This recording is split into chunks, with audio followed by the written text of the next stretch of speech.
Hello students, full concept में आप सभी का फिर से स्वागत है। तो आज हम बात करने वाले हैं लाइंस एंड एंगल्स के बारे में। तो आज हम किसकी बात करने वाले हैं? लाइंस एंड एंगल्स की। तो सबसे पहले हम बात करेंगे लाइन के बारे में। लाइन क्या होती है, लाइन बनती कैसे है? देखो, लाइन को बनाने के लिए सबसे जरूरी बात होती है कि पॉइंट्स को स्ट्रेट वे में आपस में मिला देना। पॉइंट्स को स्ट्रेट वे में आपस में मिला देना, उससे क्या बन जाती है? लाइन बन जाती है। और लाइन की सबसे जरूरी बात कौन सी है? लाइन की सबसे जरूरी बात है कि उसके एंडिंग पॉइंट फिक्स नहीं होते। उसको हम दोनों तरफ जितना मर्जी एक्सटेंड करना चाहे उतना एक्सटेंड कर सकते हैं। मतलब इसका कोई भी पॉइंट हमारे पास फिक्स नहीं होता। उसको क्या बोलते हैं? लाइन बोलते हैं। उसके बाद हम बात करते हैं रे के बारे में। रे क्या होती है? रे में हमारे पास क्या होता है कि एक हमारे पास पॉइंट फिक्स होता है और एक हमारा दूसरी तरफ हमारे पास कोई भी एंडिंग पॉइंट फिक्स नहीं होता। उसको क्या बोलते हैं? रे बोलते हैं। इसके एक तरफ क्या होता है? एरो होता है। जैसे लाइन का दोनों पॉइंट फिक्स नहीं होते, उसमें दोनों तरफ क्या होता है? एरो होता है। इसी तरह से रे के अंदर एक पॉइंट फिक्स होता है और दूसरी तरफ क्या होता है? एरो होता है, क्योंकि इसका दूसरा पॉइंट फिक्स नहीं होता। अब हम बात कर लेते हैं एंगल के बारे में। उससे पहले हम एक बात कर लेते हैं पैरेलल लाइंस के बारे में। Parallel lines, parallel lines, parallel lines हमारे पास वो लाइन होती है जिनकी डिस्टेंस हमेशा सेम रहती है। जिनके बीच की डिस्टेंस हमेशा क्या रहती है? सेम रहती है। चाहे इनको जितना मर्जी आप एक्सटेंड कर लो, वो कभी भी आपस में नहीं मिलती। मतलब जिनके बीच की डिस्टेंस हमेशा सेम रहती है, जो कभी भी आपस में ना मिले, चाहे उनको जितना मर्जी आगे हम बढ़ा दें, वो आपस में कभी नहीं मिलती। उनको क्या बोलते हैं? पैरेलल लाइंस बोलते हैं। ये 2 भी हो सकती है, 3 पैरेलल लाइन भी हो सकती है, 4 भी हो सकती है। मतलब जिनके बीच की डिस्टेंस हमेशा सेम रहे, वो सभी लाइंस क्या रहती है? पैरेलल लाइंस बोली जाती है। उसके बाद हम बात करते हैं एंगल के बारे में। एंगल को बनाने के लिए हमें जरूरत होती है रेज की। किसकी जरूरत होती है? रेज की। उसमें हमारे पास रे काम करती है, वो एक कॉमन पॉइंट पर आके मिलती है, तब वो क्या बना देती है? एंगल बना देती है। मीन्स जैसे हमारे पास कोई एक रे है और हमारे पास दूसरी कोई रे यहीं से स्टार्ट कर सकते हो, तो यहां पे ये किसका यहां पर फॉर्मेशन हो जाता है? क्या बन जाता है? एंगल बन जाता है। इसको आप किसी भी डायरेक्शन में बना सकते हो। जैसे एक रे हमारे पास ऐसे करके, ये एक रे ऐसे और दूसरी रे हमारे पास यहां से ऐसे। मतलब 2 रेज जब एक कॉमन पॉइंट पर मिले तब वो क्या बना देती हैं? एंगल बना देती हैं। इसमें ये जो कॉमन पॉइंट होता है, ये जो इनका कॉमन पॉइंट होता है, इसको क्या बोलते हैं? वर्टेक्स। और जो इसकी ये रेज होती है, इसको क्या बोलते हैं? इसको बोलते हैं आर्म्स ऑफ एंगल या फिर sides of angle. Arms of angle या फिर साइड्स ऑफ एंगल।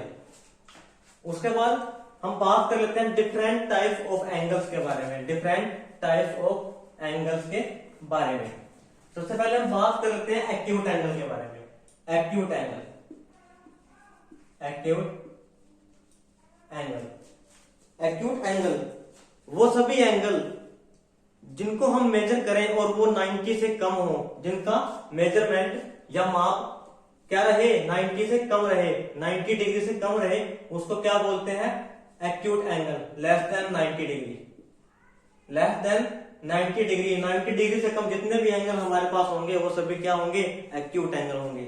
मान लो 45 डिग्री, 60 डिग्री, 75 डिग्री, 30 डिग्री, इस तरह से 90 से कम जितने भी हमारे पास एंगल्स होंगे वो सब क्या होंगे? एक्यूट एंगल होंगे। उसके बाद हम बात कर लेते हैं right angle. Right angle, right angle ऐसा एंगल जो किसके इक्वल हो? 90 डिग्री के इक्वल हो, इक्वल टू 90 डिग्री। मतलब क्या? सिर्फ 90 डिग्री का एंगल एक ऐसा एंगल है जिसको हम क्या बोलते हैं? राइट एंगल बोलते हैं। और ये कैसे हम शो करते हैं इसको हम ऐसे शो कर देते हैं। उसके बाद बात करते हैं ऑब्ट्यूज एंगल की। Obtuse angle, obtuse angle, obtuse angles वे एंगल्स होते हैं जो 90 डिग्री से तो बड़े होते हैं लेकिन 180 डिग्री से वो क्या होते हैं, छोटे होते हैं। मतलब more than 90 degree and less than 180 degree, less than 180 degree. For example 120 degree, 150 degree, 135 degree, इस तरह के जितने भी एंगल्स होंगे जो 90 से बड़े होंगे एंड 180 से छोटे होंगे उनको क्या बोलते हैं, ऑब्ट्यूज एंगल बोलते हैं। उसके बाद हम बात कर लेते हैं स्ट्रेट एंगल के बारे में। Straight angle, straight angle, straight angle, straight का मतलब होता है सीधा, मतलब एक सीधी लाइन पे जो एंगल बनता है, एक सीधी लाइन पे जो एंगल बनता है उसको बोलते हैं स्ट्रेट एंगल। ये होता है 180 डिग्री का एंगल। कौन सा होता है, 180 डिग्री। मतलब स्ट्रेट एंगल किसको बोल लेंगे, इक्वल टू 180 डिग्री। और ये कैसे बनता है, स्ट्रेट एंगल पे ऐसे ये बन जाता है। 90 डिग्री ऐसे बनता है एंड 180 डिग्री ऐसे बन जाता है, उसको क्या बोलते हैं, स्ट्रेट एंगल बोल देते हैं। इसके बाद हम बात करते हैं angle number 5, reflex angle. Reflex की हम बात करते हैं। रिफ्लेक्स में हमारे पास जो एंगल्स आएंगे वो होंगे 180 डिग्री से तो बड़े होंगे एंड 360 डिग्री से वो क्या होंगे, कम होंगे। अभी हम बात कर लेते हैं रिफ्लेक्स के बारे में। Reflex angle, reflex angle more than 180 degree, more than 180 degree and less than 360 degree. मतलब 180 एंड 360 के बीच में जितने भी एंगल्स आएंगे वो सभी क्या होंगे, वो सभी रिफ्लेक्स एंगल में आएंगे। फॉर एग्जांपल 180 से बड़ा कोई भी एंगल आप ले सकते हो, 200 डिग्री, 210, 250, 300 डिग्री। मतलब जितने भी एंगल्स हमारे पास 180 से बड़े होंगे एंड 360 से छोटे होंगे वो सभी किस में आएंगे, रिफ्लेक्स एंगल में आएंगे। उसके बाद हम बात कर लेते हैं कंप्लीट एंगल के बारे में। एंगल नंबर ये 5 था और ये एंगल नंबर 6। कंप्लीट एंगल के बारे में हम बात कर लेते हैं। कंप्लीट एंगल मीन्स एक कंप्लीट राउंड जहां पर कंप्लीट हो जाता है। कंप्लीट का मतलब क्या होता है, पूरा हो जाना। मतलब अगर यहां पर किसी भी एंगल की बात करें, ये 180 डिग्री का एंगल था और 360 डिग्री का एंगल की अगर बात करें तो 180 हमें क्या करना पड़ेगा, और ऐड करना पड़ेगा। मतलब जब हम 180 में 180 ऐड कर देते हैं ये पूरा राउंड कंप्लीट हो जाता है, ये पूरा राउंड कंप्लीट हो जाता है। इसलिए 360 डिग्री के एंगल को क्या बोलते हैं, 360 डिग्री के एंगल को हम क्या बोलते हैं, कंप्लीट एंगल बोलते हैं। तो इसका मतलब कंप्लीट एंगल इसको बोलेंगे इक्वल टू 360 डिग्री। ये तो हमारे पास थे डिफरेंट टाइप्स ऑफ एंगल्स। उसके बाद हम बात कर लेते हैं pair of angles. Pair of angles,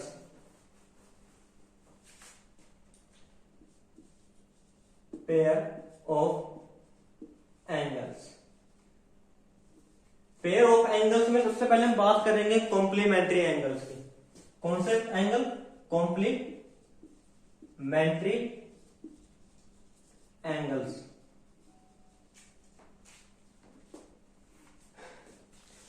two angles जिनका सम 90 डिग्री बन जाए, टू एंगल्स जिनका सम क्या हो, 90 डिग्री हो, उन दोनों को क्या बोल लेंगे, कॉम्प्लीमेंट्री एंगल्स। मान लो आपके पास एक एंगल है 45 डिग्री, या फिर आप दूसरा ले सकते हो 40 डिग्री, और एक है आपके पास 50 डिग्री। इन दोनों का सम कितना बन जाता है, 90 डिग्री बन जाता है। तब इन दोनों को क्या बोलेंगे, कॉम्प्लीमेंट्री एंगल बोलेंगे। तो मान लो x प्लस वाई कितना हो गया, 90 डिग्री। तब उस केस में x और y क्या रहेंगे, कॉम्प्लीमेंट्री रहेंगे। अगर एक की वैल्यू हमारे पास दे दी जाए तब दूसरे की वैल्यू हम कैसे निकाल लेंगे, उसका कॉम्प्लीमेंट्री कैसे निकाल लेंगे, उसका कॉम्प्लीमेंट्री निकाल लेंगे। उसको जो एंगल दे दिया गया उसको किस में से माइनस करेंगे, उसको 90 में से माइनस करेंगे। तब हमारे पास उस एंगल का कॉम्प्लीमेंट्री आ जाएगा। यहाँ पर 60 का कॉम्प्लीमेंट्री कितना आ गया, 30 आ गया। कॉम्प्लीमेंट्री वाले केस में क्या करना है, 90 में से माइनस करना है, तब जाके उसका कॉम्प्लीमेंट्री एंगल आ जाएगा, क्योंकि दोनों का सम कितना होता है, 90 डिग्री। इसी तरह से हम बात कर लेते हैं सप्लीमेंट्री के बारे में। सप्लीमेंट्री एंगल्स, सप्लीमेंट्री एंगल्स, जैसे कॉम्प्लीमेंट्री में हमारे पास क्या था कि टू एंगल्स का सम हमारे पास 90 डिग्री आता था, इसमें हमारे पास टू एंगल्स का सम 180 डिग्री आएगा। इसमें हमारे पास टू एंगल्स का सम कितना आएगा, 180 डिग्री। उस केस में हम क्या बोलेंगे कि ये दोनों एंगल क्या है, सप्लीमेंट्री एंगल है। अगर एक की हमारे पास वैल्यू दे दी जाए, एक की हमारे पास वैल्यू दे दी जाए तो हम उसका सप्लीमेंट्री कैसे निकाल लेंगे। अगर एक की वैल्यू हमारे पास दे दी जाए, उसका सप्लीमेंट्री निकालने के लिए हमें क्या करना पड़ेगा, उस एंगल को 180 में से माइनस करना पड़ेगा, तब जाके वो क्या आ जाएगा, दूसरा एंगल आ जाएगा, मतलब उसका सप्लीमेंट्री एंगल आ जाएगा। उसके बाद हम बात कर लेते हैं एडजेसेंट एंगल के बारे में। एडजेसेंट एंगल्स मींस पड़ोसी एंगल। एडजेसेंट एंगल मींस पड़ोसी एंगल्स। एडजेसेंट एंगल्स, जिस तरह से हमारा पड़ोसी होता है, हम सभी का क्या होता है, कोई ना कोई पड़ोसी होता है, और पड़ोसी की पहचान क्या होती है कि हमारे घर की एक दीवार और उसके घर की एक दीवार आपस में क्या होती है, कॉमन होती है, तब उसको हम क्या बोल देते हैं कि वो हमारा पड़ोसी है। ऐसे ही एंगल्स वाले केस में हमारे पास क्या रहेगा, अगर दो एंगल है हमारे पास है, टू एंगल्स हमारे पास है, और उनकी कोई ना कोई साइड कॉमन बन जाए, उनकी कोई ना कोई साइड कॉमन बन जाए, उस केस में हम क्या बोलते हैं, उनको बोलते हैं एडजेसेंट एंगल। अब यहां पर हमारे पास मान लो, यहां पर हमारे पास 3 एंगल्स बन जाते हैं, A B C D E. यहां पर हमारे पास 3 एंगल बन जाते हैं। अगर हम एंगल ए बी डी की बात करें और एंगल डी बी ई की बात करें, मतलब इन दोनों की बात करें, इन दोनों की बात करें, तो इनमें डी बी या बी डी एक क्या है, एक कॉमन साइड है, इसलिए ये दोनों एंगल क्या है, एक दूसरे के पड़ोसी हैं, एक दूसरे के एडजेसेंट हैं, इनको बोलेंगे एडजेसेंट एंगल्स। उसके बाद अगर हम इन दोनों की बात करें, इसमें हमारे पास क्या रहेगा, डी बी ई, और दूसरा एंगल रहेगा ई बी सी। इसमें क्या होगा कि बी ई एक कॉमन साइड रहेगी। इस केस में क्या होगा कि ये दोनों एंगल क्या है, एडजेसेंट एंगल है। अगर हम इन दोनों की बात करें, एंगल ए बी डी की बात करें और angle D B A B D की बात करें और एंगल ई बी सी की बात करें, मतलब बीच वाले एंगल की बात हम ना ही करें, इन दोनों की बात करें, इन दोनों में हमारे पास कोई भी साइड कॉमन नहीं आती, इसलिए ये और ये दोनों एंगल क्या है, एडजेसेंट एंगल नहीं है, ये दोनों एंगल एडजेसेंट एंगल्स नहीं है। तो एडजेसेंट एंगल्स की क्या पहचान है कि कोई ना कोई एक साइड क्या रहेगी, कॉमन रहेगी। उसके बाद हम बात कर लेते हैं लीनियर पेयर के बारे में। लीनियर पेयर, लीनियर पेयर में भी हमारे पास एंगल्स का सम कितना होता है, 180 डिग्री होता है, लेकिन उसमें एंड सप्लीमेंट्री में क्या डिफरेंस होता है उसके बारे में जान लेते हैं। देखो सप्लीमेंट्री में हमारे पास क्या था कि सम 180 डिग्री होता था, लेकिन लीनियर पेयर में क्या रहेगा, सम तो 180 डिग्री ही रहेगा, लेकिन वो एंगल जिनका सम 180 डिग्री बन रहा है वो एक ही लाइन पर बनेंगे। मींस अगर मैं यहां पर इन दोनों की बात करूं, एक एंगल हमारे पास ये बन गया, एक हमारे पास ये बन गया, तो इसमें लीनियर पेयर में मेन बात क्या होती है कि उनकी जो कॉमन साइड होती है, जो इसमें हमारे पास एंगल्स होते हैं, उनकी जो कॉमन साइड होती है, इसमें इनकी कॉमन साइड कौन सी है, ये वाली। अगर मैं इसको ए बी एंड सी की बात करूं तो इसमें इनके पास कौन सी है, कॉमन साइड ओ सी, कौन सी है, ओ सी। तो उसको छोड़ के, कॉमन साइड को छोड़ के उसके बाद इनके अपोजिट में क्या रहती है, एक दूसरे के अपोजिट क्या बना देते हैं, रे बना देते हैं। क्या बना देते हैं, रे बना देते हैं। मतलब कॉमन साइड को छोड़ के बाकी की दो साइड इसमें क्या बना देती है, अपोजिट रे। देखो यहाँ पर ये एक पॉइंट है और यहाँ पर ये क्या बन गई, रे, और यहाँ से भी ये क्या बन गई, एक रे। तो इस केस में इनको क्या बोलते हैं, लीनियर पेयर। और इन दोनों की वैल्यू कितनी होती है, इन दोनों को अगर हम प्लस करें, इन दोनों को अगर हम प्लस करें तो इनकी वैल्यू कितनी बन जाती है, 180 डिग्री बन जाती है। वही सप्लीमेंट्री एंगल्स वाला काम, बस उसमें क्या था कि हमारे पास एंगल अलग अलग थे। उसमें हमारे पास क्या था कि एंगल अलग अलग थे। मान लो एक हमारे पास 40 डिग्री का एंगल है, ठीक है, और एक 140 डिग्री का अलग बना दिया, तो उस केस में हमारे पास एंगल अलग अलग थे। इसमें क्या है कि वो एक ही लाइन पे रहेंगे और कॉमन साइड को छोड़ के दोनों साइड आपस में अपोजिट रे बन जाएंगी, अपोजिट रे बन जाएंगी, इसलिए इसको बोलते हैं लीनियर पेयर। उसके बाद हम बात करते हैं जब टू लाइन पैरेलल हो जाती है, जब टू लाइन पैरेलल हो जाती है, जब टू लाइन पैरेलल हो जाती है और एक थर्ड लाइन आके उनको इंटरसेक्ट कर दे। जब टू लाइन पैरेलल हो जाती है और एक थर्ड लाइन आकर उनको क्या कर दे, पैरेलल कर दे। इसमें हमारे पास क्या है, एल पैरेलल है किसके, एम के, और एन ने क्या कर दिया, इनको आके इंटरसेक्ट कर दिया। अब देखो यहां पर हमारे पास एंगल्स बन जाते हैं, यहां पर हमारे पास क्या बन जाते हैं, एंगल्स बन जाते हैं। 1 2 3 4 5 6 7 एंड 8, यहां पर हमारे पास क्या बन जाते हैं, एंगल्स बन जाते हैं। अब देखो इसमें सबसे पहले हमारे पास आता है कोरस्पॉन्डिंग एंगल्स, कोरस्पॉन्डिंग एंगल्स। अब कोरस्पॉन्डिंग एंगल्स कौन से हैं उसके बारे में देख लेते हैं। देखो यहां पर हमारे पास एन ने क्या किया, सबसे पहले एल को क्या कर दिया, इंटरसेक्ट कर दिया, और यहां पर हमारे पास है एंगल 1। आगे जाके उसने किसको इंटरसेक्ट किया, एम को, और उसी साइड जैसे यहां पर हमने ऊपर वाला एंगल देखा, यहां पर भी हमने ऊपर वाला ही एंगल देखना है। मीन्स इस तरह की पोजीशन, मीन्स इस तरह की पोजीशन कि एक यहां पर ये एंगल ऊपर वाला और यहां पर भी ऊपर वाला, इस तरह के जो एंगल्स हमारे पास होते हैं उनको बोलते हैं कोरस्पॉन्डिंग एंगल्स। और वो क्या होते हैं, इक्वल होते हैं। कौन से केस में, जब दो लाइन पैरेलल हो जाए और एक तीसरी लाइन इनको आके इंटरसेक्ट करे। अब यहां पर ये एंगल इसके कोरस्पॉन्डिंग, ये वाला एंगल इसके कोरस्पॉन्डिंग हो जाता है, और ऐसे ही नीचे वाले, ऐसे ही क्या रहेंगे, नीचे वाले एंगल 3 एंगल 7 के, और एंगल 4 एंगल 8 के। तो लिख देते हैं एंगल 1 एंगल 5 के इक्वल है, और एंगल 2 एंगल 6 के इक्वल है, और यहाँ पर 3 7 के, एंगल 3 एंगल 7 के इक्वल है, और एंगल 4 एंगल 8 के इक्वल। तो इस तरह के एंगल्स क्या होते हैं, कोरस्पॉन्डिंग एंगल होते हैं, और वो इक्वल होते हैं जब दो लाइन पैरेलल हो जाए और उसको एक तीसरी लाइन इंटरसेक्ट करे। उसके बाद हम बात करते हैं अल्टरनेट इंटीरियर एंगल्स के बारे में। Alternate interior angles.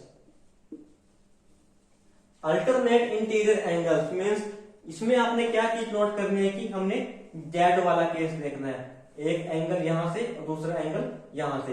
तो यहां पर हम क्या देखेंगे कि कौन कौन से एंगल हमारे पास क्या है, अल्टरनेट है। अब यहां से स्टार्ट करें तो यहां से ऐसे जाके ऐसे, फिर ऐसे, और फिर एंगल 3 किसके अल्टरनेट आ जाएगा, एंगल 6 के। तो एंगल 3 किसके अल्टरनेट है, एंगल 6 के, और एंगल 4 किसके है, एंगल 5 के। इसमें हमने क्या देखना है, अल्टरनेट एंगल देखना है, और इंटीरियर मतलब अंदर वाले, लाइंस के अंदर वाले। तो लाइन के अंदर भी हो और इंटीरियर भी हो, लाइन के अंदर भी हो और अल्टरनेट भी हो, तो वो हमारे पास रहेंगे एंगल 6 एंगल 3 के इक्वल एंड एंगल 4 एंगल 5 के इक्वल। इनको बोलते हैं अल्टरनेट इंटीरियर एंगल्स, और ये इक्वल होते हैं। यहां पर दूसरी बात, alternate exterior angle, alternate exterior angles. अब यहां पर भी अल्टरनेट ही एंगल हमारे पास है, लेकिन वो कौन से हैं, एक्सटीरियर। एक्सटीरियर मींस बाहर वाले एंगल्स। तो बाहर वाले एंगल 1 एंगल 8 के इक्वल, एंगल 2 एंगल 7 के इक्वल, एंगल 1 एंगल 8 के इक्वल और एंगल 2 एंगल 7 के इक्वल। अब इसके बाद हम बात कर लेते हैं को इंटीरियर एंगल्स, को इंटीरियर एंगल्स, को इंटीरियर एंगल्स। को का मतलब होता है कॉमन, को का मतलब क्या होता है कॉमन, और कॉमन को मतलब हम क्या लेके चलते हैं सेम। कॉमन का मतलब जो दोनों में सेम है, इसका मतलब को का मतलब हो गया सेम। इंटीरियर का मतलब अंदर वाले एंगल्स, मतलब सेम साइड पे अंदर वाले एंगल्स। क्या मतलब बन गया, सेम साइड पे अंदर वाले एंगल्स। और ये इक्वल नहीं होते, ये सप्लीमेंट्री होते हैं। सप्लीमेंट्री मींस इनका सम होता है 180 डिग्री। यहां पर एंगल 3 प्लस एंगल 5, इन दोनों को अगर हम सम करें वो कितना आएगा 180 डिग्री। ऐसे ही एंगल 4 प्लस एंगल 6, ये भी कितना आएगा 180 डिग्री। को इंटीरियर एंगल्स, सेम साइड पे अंदर वाले एंगल्स। ऐसे ही को एक्सटीरियर एंगल्स, को एक्सटीरियर एंगल्स। अब यहां पर को का मतलब तो कॉमन है, वही सेम। उसके बाद एक्सटीरियर मतलब बाहर वाले, मतलब सेम साइड पे बाहर वाले angles. Angle 1 plus angle 7 180 degree, ये भी सप्लीमेंट्री रहेंगे। Angle 2 plus angle 8 is equal to 180 degree. तो इस तरह से को एक्सटीरियर एंगल्स भी क्या होते हैं, सप्लीमेंट्री होते हैं। अब हम बात कर लेते हैं वर्टिकली अपोजिट एंगल्स की। Vertically opposite angles, vertically opposite angles. जब टू लाइन आपस में एक दूसरे को क्या कर दे, इंटरसेक्ट कर दे। मान लो ये लाइन हमारे पास L है और ये क्या है M है, और ये एक दूसरे को क्या करती है यहाँ पर इंटरसेक्ट कर रही है। तो इसमें हमारे पास यहाँ पर 4 एंगल बन जाते हैं। कितने एंगल बन जाते हैं, 4 एंगल बन जाते हैं, 1 2 3 एंड 4। तो इसमें जो अपोजिट एंगल्स होंगे, एक दूसरे के सामने वाले एंगल्स होंगे, उनको हम क्या बोलते हैं, वर्टिकली अपोजिट एंगल्स। जैसे 1 के अपोजिट यहाँ पर एंगल 3 है और एंगल 2 के अपोजिट यहाँ पर क्या है, एंगल 4 है। इसमें एंगल 1 किसके इक्वल रहेगा, एंगल 3 के, एंड एंगल 2 किसके इक्वल रहेगा, एंगल 4 के। तो यहां से वर्टिकली अपोजिट एंगल्स क्या होते हैं, इक्वल होते हैं। वर्टिकली अपोजिट एंगल्स क्या होते हैं, हमेशा इक्वल होते हैं। इसमें यह जरूरी नहीं है कि वो लाइन पैरेलल होनी चाहिए। जब भी टू लाइन आपस में क्या करें, जब भी टू लाइन आपस में कहीं पर भी इंटरसेक्ट करें, ऐसा एक्स वाला केस जहां पर भी बने, उस केस में वर्टिकली अपोजिट एंगल्स क्या होते हैं, इक्वल होते हैं। आई होप आप सभी को लाइंस एंड एंगल्स के बारे में अच्छे से समझ में आ गया होगा। मिलते हैं अगली वीडियो में एक नए टॉपिक के साथ, एक नए कॉन्सेप्ट के साथ।